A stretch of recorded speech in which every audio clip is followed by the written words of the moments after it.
Hi friends, welcome to my channel. ఈరోజు నేను ఒక కొత్త స్టోరీ చెప్పబోతున్నాను. ప్లీజ్ లైక్ చేసి, షేర్ చేసి, సబ్స్క్రైబ్ చేసుకోండి. అదృశ్యం. లక్ష్మి, ఏంటి అలా మౌనంగా ఉన్నావు? మౌనం ఏముంది, పని చేసుకుంటున్నా. రేపే మహేష్ గారి పుట్టినరోజు, చాలా పనులు ఉన్నాయి. లేదు, ఎందుకో కోపంగా ఉన్నావు. మీ మీద? అవును అన్నట్టు తల ఆడించాను. మీ మీద నాకు ఎందుకు కోపం? కోపం లేకపోతే మొహం ఎందుకు చాటేస్తావు? రాయుడు గారు, నా పని నన్ను చేసుకోనివ్వండి. మీరు ఇక్కడ అధికారి. అధికారం చూపిస్తే అందంగా ఉంటుంది. అలా కాకుండా ఇలా అమ్మాయిల మీద అనురాగాలు కురిపిస్తే ఉన్న పనితో పాటు పరువు రెండూ పోతాయి. కాస్త గట్టుగానే మాట్లాడింది. కనీసం ఇది అనురాగం అని అర్థమయింది. లేకపోయి ఉంటే ఇంకా ఎన్ని అనేదానివో. వస్తాను అని వెనక్కి తిరిగి వెళ్ళిపోతున్నా. నాకు అద్దంలో నన్ను తను చూసుకుంటున్నట్టు కనిపించింది. ఈ అమ్మాయి అర్థం కాదు. ఎందుకో ఇలా దూరం పెడుతుంది? ఇష్టం లేదా, లేక వేరే ఎవరినైనా ఇష్టపడుతుందా? చిరాకుతో అక్కడి నుండి వచ్చేశాను. ఆ రోజు అంతా పనులతో సరిపోయింది.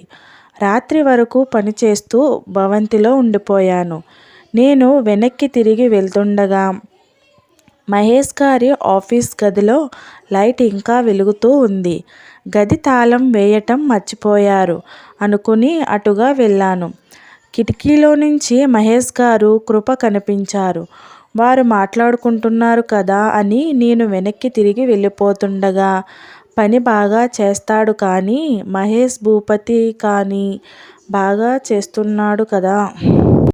కృప, వీడు కూడా ఆ నాయకుడిలాగా తలనొప్పి తెప్పిస్తున్నాడు. అర్థమయ్యింది. లక్ష్మి గురించే కదా. అవును, మహేష్ భూపతి. పనిలో నుండి తీసేస్తే సరి. కృప సరిపోదు. ఏమి చేసినా భూపతి గారి స్థాయిలో ఉండాలి. కృప సూటిగా మహేష్ని చూశాడు. అతను ఏమి మాట్లాడకపోయినా అతను కళ్ళల్లో చీకటి భావాలు స్పష్టంగానే కనిపించాయి. అక్కడి నుండి వచ్చేశాను. ఇక్కడ ఇంకా పని చేయలేమనిపించింది. పని వదిలేయటంతో పాటు లక్ష్మిని కూడా వదిలేయాలి. తాను ఒప్పుకుంటే ఇద్దరం కలిసే వెళ్ళిపోవచ్చు. ఏవో ఆలోచనలు, ఎన్నో సందేహాలు, వాటిలోనూ ఆశలు, కోరికలు. తెల్లవారగానే అతిథులు రావటం ప్రారంభమయ్యింది. వాతావరణం అంతా అనుకూలంగా లేకపోయినా అతిథుల రాక తగ్గలేదు. అలీ రంగురంగుల దుస్తుల్లో నా దగ్గరికి వచ్చాడు. ఏంటి నువ్వు కూడా అతిథిలా వచ్చావు?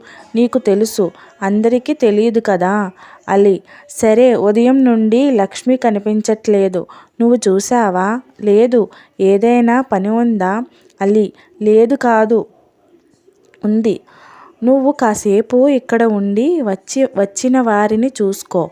నేను ఒకరోజు అయినా హుందాగా ఉందాము అనుకుంటే నువ్వు. అలీ, పర్లేదు, కాసేపే అని చెప్పి నేను వెళ్ళి ఇల్లంతా వెతికాను లక్ష్మి కోసం. ఎక్కడా కనిపించలేదు. ఎవరి కోసం వెతుకుతున్నావు? అలోక్య గారు. ఎలా ఉన్నారు మీరు? దర్శన్ చిత్రపాటి కూతురు అలోక్య చిత్రపాటి. నేను బాగున్నా. మీ ఏర్పాట్లు కూడా బాగున్నాయి. అలోక్య. ఇప్పుడు ఆ మాట చెప్పకండి. అసలు తంతు అంతా రాత్రి కదా. రేపు ఇదే మాట చెప్పండి. ఆనందపడతాను. సరే, మహేష్ గారిని చూసావా? కనిపించట్లేదు. ఎక్కడికి వెళ్ళారో తెలీదు. లేదు అని చెప్పగానే ఆమె వెళ్ళిపోయారు. రాత్రి అయ్యింది కానీ లక్ష్మి కనిపించలేదు. భవంతి దీపాలంకరణతో వెలిగిపోతుంది. ఎవరికి వారు వారికి నచ్చిన మత్తులో మునిగిపోతున్నారు. కొంతమంది మద్యం మత్తులో, మరికొందరు జూదం ఆడుతూ, మరికొందరు మగవుల ఆటపాటల్లో. మగవారంతా ఇలా ఉంటే ఆడవారు వారి అలంకారాల పోలికలో లీనమైపోయారు. మహేష్ గారు అందరినీ పలకరిస్తూ ఆనందంగా కనిపించారు. వారితో పాటు అలోక్య గారు కూడా ఉన్నారు. లక్ష్మి కనిపించకపోయేసరికి మనసు మద్యం వైపు లాగింది. నాతో దర్శన్ గారు, కృపగారు, అలీ కూడా జతకలిశారు. వాళ్ళు పరిమితిలోనే తాగుతున్నారు. నేను మాత్రం కాస్త ఎక్కువే తాగాను. తాగి ఊరికే ఉండను కదా. కృపగారు లక్ష్మిని చూసారా? నేను అలా అడగగానే అలీ నా వైపు చూసి వద్దు అని తల అడ్డంగా ఊపాడు. మత్తులో మాట్లాడుతున్నావా లేక మతి చలించిందా? ఆమె ఎవరో తెలుసా? కాబోయే అంటూ కృప దర్శన్ గారి వైపు చూసి మాట్లాడడం ఆపేశాడు. కాబోయే అంటే ఇంకా కాలేదు కదా? కాదు కూడా. దర్శన్ ఏం మాట్లాడుతున్నాడు? ఎవరి గురించి మాట్లాడుతున్నాడు? ఏమీ లేదు దర్శన్ గారు. అలీ వాడిని ఇక్కడి నుండి తీసుకొని వెళ్ళిపో అని కృప కోపంగా లేచి వెళ్ళి మహేష్ గారితో ఏదో చెప్పాడు. మహేష్ గారు దర్శన్ గారిని పిలిచి ఏదో చెప్పి అక్కడి నుండి వెళ్ళిపోయారు. రాయుడు ఇక్కడ ఉండటం మంచిది కాదు, వెళ్ళిపో. అలీ ఎందుకు? మాట విను. అలీ నాకు ఇక్కడ ఉండాలని లేదు అని చెప్పి బయటకు వచ్చేసా.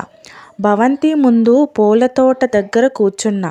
భవంతి పైన చందమామ, కానీ నాకు చందమామ కదులుతున్నట్టు అనిపించింది.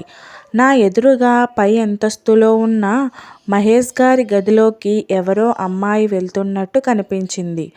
నేను అక్కడ నిద్రలోకి జారుకుంటున్న సమయంలో పెద్దగా శబ్దం వినిపించింది.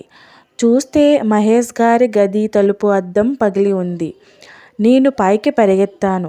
గది దగ్గరికి వెళ్తుంటే మహేష్ గారి గదిలో నుండి వస్తువులు పగులుతున్న శబ్దాలు ఎక్కువయ్యాయి.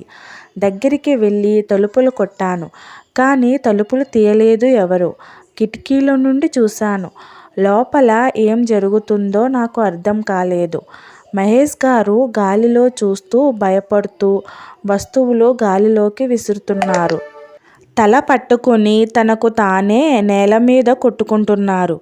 గదిలో ఎవరైనా ఉన్నారా అని చూశాను. నాకు ఎవరూ కనిపించలేదు. అంతలో మిగతా జనం వచ్చారు.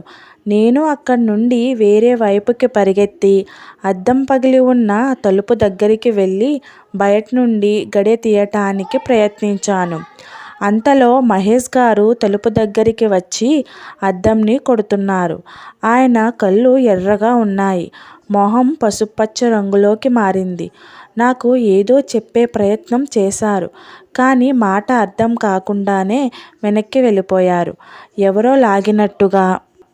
నేను మిగిలిన అద్దం పగలగొట్టి తలుపు తీశాను. ఆయన మంటలు మంటలు అని అరుస్తూ నన్ను తోసుకొని బయటకు వెళ్ళి అక్కడి నుండి కిందకి దూకేశారు.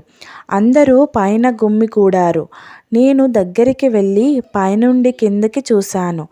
పాదులు నిలువుగా పాకటానికి పాతిన కర్రలు ఆయన శరీరం అంతా గుచ్చుకుని ఉన్నాయి. ఆయనను అలా చూడలేక వెనక్కి వచ్చేశాను. కళ్ళు తిరిగినట్టు అయ్యింది. నేను లేచి బయటికి వచ్చా. అప్పటికి మధ్యాహ్నం కావచ్చింది. నాకు ఇంకా మైకంగానే ఉంది. రాత్రి జరిగింది కళ్ళ ముందు అస్పష్టంగా ఆడుతూ ఉంది. భవంతి లోపలికి వెళ్ళాను. దర్శన్, చిత్రపాటి, అలోక్య, కృప ఇంకా వచ్చిన అతిథులు అందరూ నిశ్శబ్దంగా ఉన్నారు. పోలీసులు కూడా వచ్చారు. అందులో ఒక అతనికి 45 ఏళ్ల వయసు ఉంటుంది. పోలీసులకి ఉండే శారీరక పుష్టి అతనికి లేదు. కాస్త కరచగా ఉన్నాడు. పైప్లో పొగాకు కాలుస్తూ దర్శన్ గారితో మాట్లాడుతున్నాడు. అక్కడే ఉన్న అలీని అడిగాను, ఎవరతను? ఎవరో పెద్ద ఆఫీసర్ అనుకుంటా. దర్శన్ గారు పట్నం నుండి పిలిచారు. ఇప్పటి వరకు అందరినీ విచారిస్తున్నారు. దర్శన్ గారు లక్ష్మిని పిలవమని పనివారికి చెప్పారు. లక్ష్మి వచ్చింది. నాకు ఆమెను చూడగానే మహేష్ గారి గదిలోకి నిన్న రాత్రి వెళ్ళిన అమ్మాయి తనే అనిపించింది. ఆమె కళ్ళల్లో నీళ్ళు, చాలా నీరసంగా కనిపించింది. దర్శన్ గారు మరియు ఆ పోలీస్ ఆమె దగ్గరికి వెళ్ళారు. పోలీస్ ఆమెను ఏవో ప్రశ్నలు అడుగుతున్నట్టు అనిపించింది. అంతలో ముగ్గురు లోపలికి వెళ్ళి తలుపులు వేసుకున్నారు. నా ఆలోచనలు మాత్రం ఆ చూసిన అమ్మాయి ఎవరా అనే దాని చుట్టూ తిరిగాయి. గుర్తు చేసుకున్న కొద్దీ తల బరువు ఎక్కింది. కానీ అంత భారంలోనూ నేను చూసిన ఆమె లక్ష్మిలానే అనిపించింది. కాసేపటికి దర్శన్, లక్ష్మి, పోలీస్ బయటికి వచ్చారు. దర్శన్ గారు అందరి ముందు నిలబడి, ఇప్పటి నుండి ఈ భూపతి ఎస్టేట్స్ బాధ్యత భూపతి వంశానికి మిగిలిన ఏకైక వారసురాలు భూపతి రాజుగారి కుమార్తె మహేష్ భూపతి గారి ముద్దుల సోదరి కుమారి లక్ష్మీ భూపతి తీసుకుంటారు. ఈ కథ మీకు నచ్చినట్లయితే లైక్ చేయండి, షేర్ చేయండి, సబ్స్క్రైబ్ చేసుకోండి. మిగతా భాగాన్ని నెక్స్ట్ పార్ట్లో చూద్దాం.